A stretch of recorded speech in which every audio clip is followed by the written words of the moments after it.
I'm Darrell Houck, 44 years old. Today we'll be discussing my journey through child abuse, foster care, forgiveness, healing, and wanting to live a purpose-driven life. Well, life started out for me in California, born in California. My father wasn't there and had to be tracked down for my birth and told when he came to the hospital that I was too ugly to be his kid. That was the beginning of life for me. Once they split up early on as an infant, I got to live with my mom and my grandfather. I was probably 4 or 5 years old when the darker reality became more prevalent in my life because we spent the school year with my dad and the summers with my mom and my grandparents in Arizona. So you figure 9, 10 months of the year, I was living in that darker reality of poor household. And when I was living in West Virginia, my dad, I have 2 older sisters, totally awesome people. At that point was the early stepmother or girlfriend of my dad. And she had older son that was a little bit older than my siblings. I remember my dad used to do a lot of flea markets and stuff. He had this blue van, no windows or nothing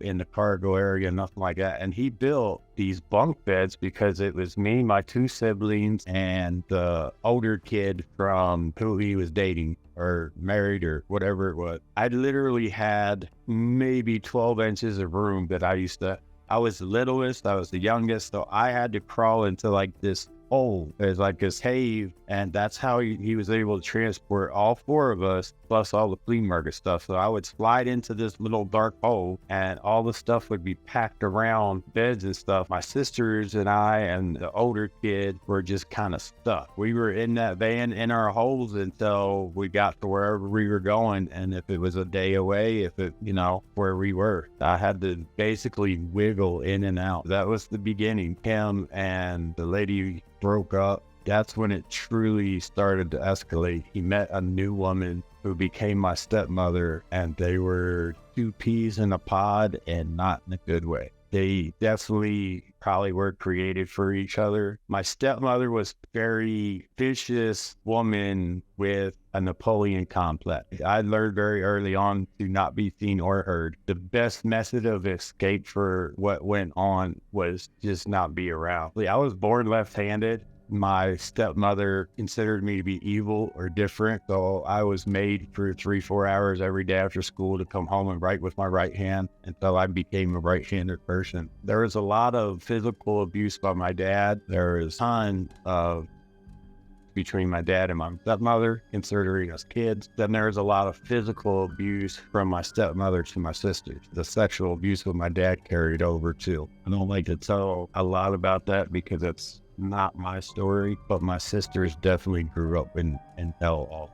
The sexual abuse kicked in. I remember doing flea markets on the side of the road, and on good days, we'd set up and sell all day long, and if we had a good day, we'd get to go out to eat, which was awesome because a lot of times we didn't have food. The downfall of that was we would go in shifts to get ready. We would go home, and basically who my dad wanted to be with that day would be chosen to go with him. When it was me, it consisted of being in the shower together, fondling, stuff like that, or laying on. They had this big round bed. We'd lay in that, and they'd have horn playing. It was mostly like an oral thing between me and him, having to perform oral on him. There was times that I'd get handcuffed to the bed at night because he used to get so furious with me, accusing me at 5, 6 years old, accusing me of at night. I'd get handcuffed to the bed, and I'd have to sleep with socks and handcuffs on my hands, and then I'd wake up to getting this get out of me a few hours later because my hands were no longer in the handcuffs, and he'd accuse me of picking the lock. The handcuffs at 5, 6 years old, I'd just get the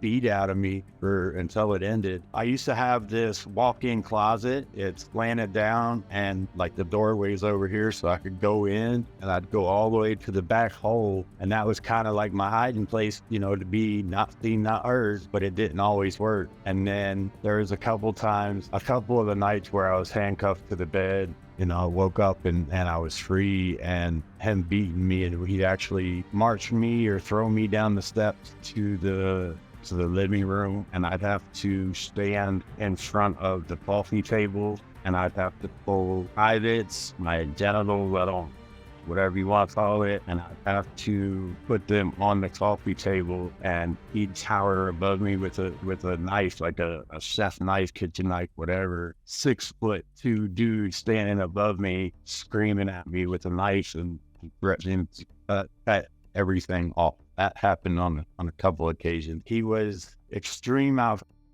At this time, it was still early, so a lot of your harder weren't out yet.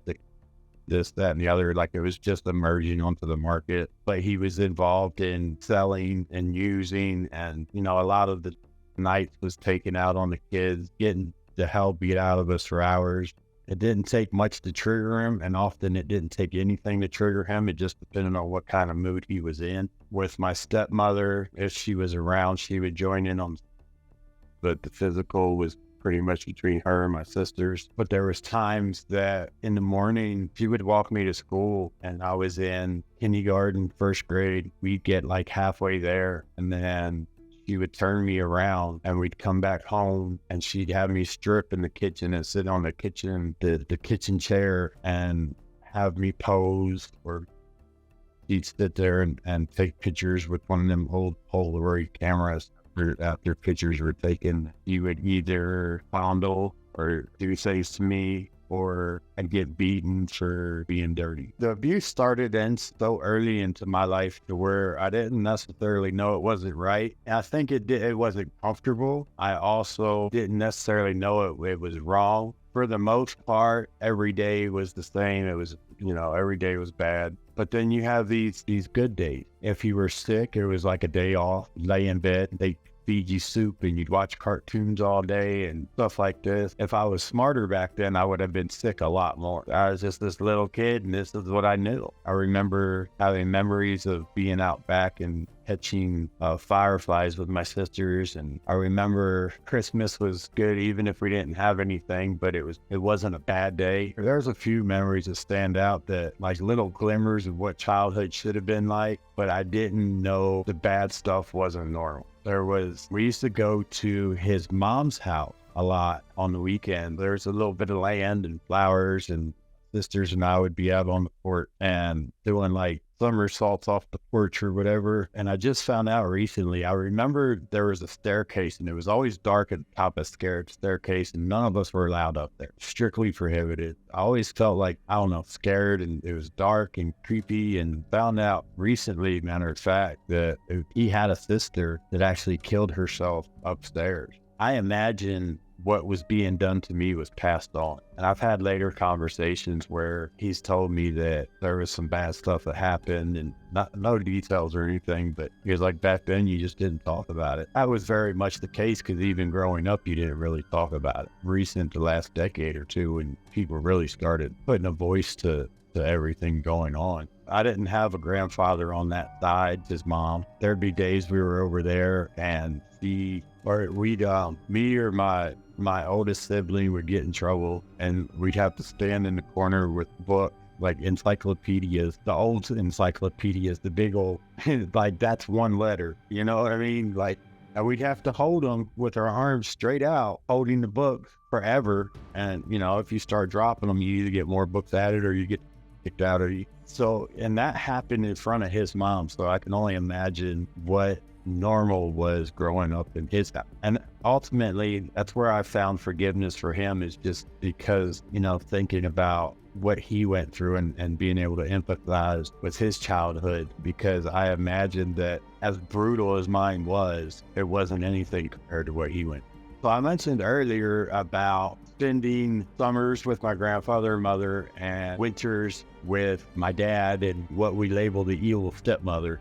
And what had happened, my oldest sister was probably 15, 16, and she jumped from a second-story window from her bedroom, ran to the neighbors and hid, and ultimately made her way back to Arizona. She made sure people knew what we were going through. When my middle sibling and I went back to Arizona for the summer, we stayed. We wouldn't be going back for school year anymore. It was what you would think would be the end of an era, or the end of that stage of our life. But after a few months with my mother, we were too much for her. She was doing her own thing, working, school, this, that, and the other. My oldest sister ended up in group homes after stealing my mom's car and totaling it, and stealing my grandfather's car and totaling it. They put her in kind of like a juvenile group home, but my middle sibling and I were shipped off to a town about 2 or 3 hours away to a group home sort of setting that was run by the pastor of a church. It was me and 1 or 2 other boys, and then it was my sister and anywhere between 2 and 3 other girls. And then it was the pastor, his wife. It was quite a change for me, and I actually enjoyed it. I spent about 2 years in that home, and eventually my sister ran away, and I didn't want to be without my sister. So I started acting up so I could go back to my mom and my sister. But what nobody knew was that a year and a half leading up to that, I was still really little, so the times are a little confusing, but I was being molested by the janitor of the church. I spent about six months to a year there, like really thriving, being a kid, enjoying life. And the janitor kind of started looking out for me, taking a liking to me, I guess you could say. I would spend the night or spend the weekends at the church with him, and we would stay up late, watch movies and stuff that I definitely wasn't allowed to watch in the group home and stuff, you know. And that's kind of how he made his way into me. We could break the little rules. Then it started changing. The movies became pornographic movies. The things we talked about or whatever was always sexually related. Eventually, it became us showering together, or him wanting me to sit on the toilet so he could pee on me, and vice versa. Masturbating, oral. Looking back, it's kind of like, how does nobody know? I don't know. Maybe I'm a judgmental for looking back and being like, this dude was like so nasty and dirty, like how could you not know? So maybe I'm in the wrong for being judgmental. But it became like a consistent, like every time I was over there, he would talk about bringing other people in because I was this little boy with a crush on one of the girls in the church, and oh, you know, we'll get her to stay and blah, blah. And I thank God that it never happened. After I got sent back to my mom, they came 2 weeks later and asked. Apparently he was doing it to other kids, and somebody said something. They drove to Tucson to ask if he had been doing it to me, and I said no, because I was just happy that somebody cared. So I denied it, but luckily somebody else didn't. He was locked up, so he didn't do it to anybody else. I found out years down the road that he actually died in jail, which to me is good riddance, because that's something long before that, because if somebody else spoke out after I left, who knows when it started. And you know, it happened with me for quite a while. My mom actually took me back, and I'm about 10 years old, 10, 11 years old, and I was there for a few months. We got into this fight. My grandfather was this awesome person in my life. Anytime I got to spend it with him was definitely the highlight of my childhood. I used to get up in the morning and go to my grandfather. I was this little kid, and you know, looking up my grandfather, like, what's we gonna do today, Grandpa? My grandfather was the dad I should have had. He was everything. He was my dad, my grandfather. He knew why I was acting out. It wasn't punishment that I needed. I needed to be shown like love, like actual love, and not manipulative love. But he gave me the stock radio phone, and I was being grounded, and my mom tried to take it from me, and I flipped out, and I attacked her, and she always had problems with her arms, and I was like holding her down on the bed, screaming at her, you know, you're not taking it, and blah, blah, blah. And she bought a plane ticket to send me back to my dad and had my grandfather come pick me up and take me to the airport. I was there for, you know, maybe 3 to 6 months, and I was kicked out and sent back to my dad. My mom had called my dad and said, this is where he'll be, show up or don't. Unfortunately, he showed up. We went to his apartment. To this day, I've never been so scared in my life. I spent 2 weeks there. I was trying to walk on air, terrified to take a shower. I probably took maybe 1 or 2 showers in those 2 weeks. If I could even sense him getting mad, or I'd hide under the bed, like immediately, go run in the room and lock the door. Like at that point, it had only been a couple years, 2, 3 years since I was with him last. So I definitely remembered all the stuff we went through prior. Luckily for me, my oldest sister, and she was in prison at this point, heard that I was sent back to my dad, and she called and would not stop calling social services until somebody heard her. And she told them what had happened as kids, when we were younger, and pushed for them to come get me. Sure enough, they came to my school, and within 2 to 3 hours, I would never again return to my dad. They took me right then and there on the spot. I went into my first foster home at 11, awarded to the state of Maryland. It was not a bad home by any means, but it definitely showed me what the future was going to hold for me. Because at the end of it, and I was there for quite some time, I was there for a year or two, and I was kicked out of the home for calling my foster dad a son of, and that would become the story of the rest of my childhood. Sent away, locked up. I went to a group home after that. We were out in the middle of nowhere. They were like these vegetarian farmers. We ate what we grew and this and that, and there was a lot of other kids in the home. There was probably 8 to 10 of us total. The kids in the home, they had home parents or whatever you want to call them, had their own kids, and they would experiment on us foster kids. But I didn't stay in that home very long. Bounced around, ended up in psychiatric institutions for my behavior, wonder why. And then I landed in another group home in Williamsport, Maryland, and it was awesome until it wasn't. After a year being there, one of the staff members started to get close to me. We were in rooms of anywhere between 2 and 4 kids. You know what I mean? Nobody was in the room by themselves. He still came in at nighttime, super quiet, would lay next to me, start touching me, putting his hands down my pants, putting my hands down his. And it's like, my roommate is right there. And this was the first time I ever got to speak up. I talked to my roommate, was telling him like, hey, this has been going on. We formulated a plot for him to stay up that night, act like he was sleeping, but stay up. It literally took us one night to put the plan into play and have the evidence. It was pretty much every night thing. So he stayed up, witnessed, and the next day we went to the office and told the therapist. He actually verbalized it, and then I confirmed it, and the guy was fired, and that was it. That was the last time that I was abused at the hands of others. I was 13 years old. Later on, I went to get kicked out of that home after a couple of months for running away and stealing a car and whatnot. Once I got kicked out of it, I got locked up in a psych ward for 6 months for my anger and lashing out, temper. When I got out of that hospital, I was placed in another foster home in Baltimore County, Maryland.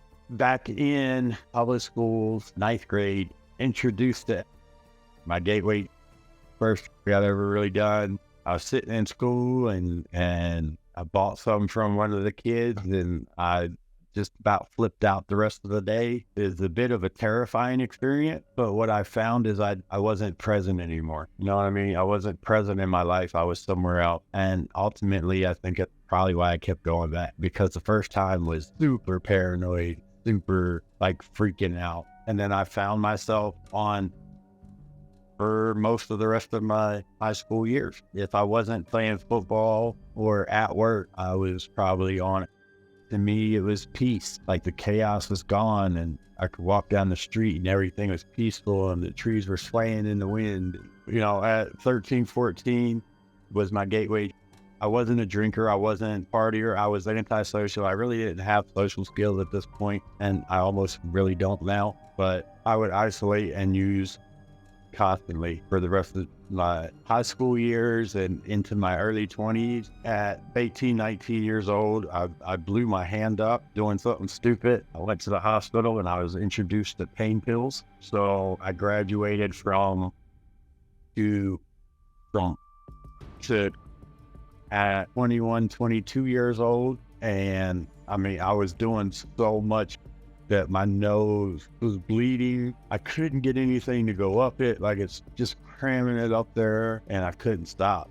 I was so bad on living in Maryland, and I moved back to Arizona to be close to my grandfather. I was doing great. 2 jobs, full wardrobe, hard, everything. 23, 24 years old, had everything I was supposed to have, even with the and stuff. And I moved out there to get off of to start over, to do better. And I was lonely, met this girl, wasn't any good for me, but it was whatever, at least I have company. And she introduced me to would go on to be my downfall a few times in my life. At that stage, I was 24 years old. By the time I was 26, I was homeless. I was facing assault charges. I was 100 pounds lighter than what I'm supposed to be. I was all stuck in, 160 pounds. I'm kind of a stocky dude. Like I'm a regular, 220, 240, and I was 160 pounds. My teeth were all but gone. The poster of mouth, I could have probably put that to shame. So at 26, I moved back to Maryland to get away from, I was in Arizona. Went into the military for discipline and structure and to do better. Started getting my teeth worked on and stuff and started doing good. And I got injured and it ended up becoming all you can eat pain pill. I hadn't done any work on me. So just because I was quitting this, I'd end up on another. When I quit that one, I'd substitute it for something else. And so I went in the military. I wasn't on, but I went right back to pain pills. And I finally started working on me. Like 2017, I finally started working on me and trying to change the way my brain works, rewire a lot of the trauma and the negativity that I've carried for so long. Ever since I was a little kid, like even in high school, my dream was to either be a psychiatrist, psychologist, or have group homes for kids. I've seen so much that I feel like I could do it so much better, fill in the gaps that these kids are experiencing and be able to get them back on a path of success. So my life, my passion, my purpose is about putting my story out there for a few reasons. One, because I want kids to know that they're not alone, dealing with their trauma, dealing with the environments they're growing up in. Today ain't going to last forever. What you're going through today is not going to always be your story. There's going to be a tomorrow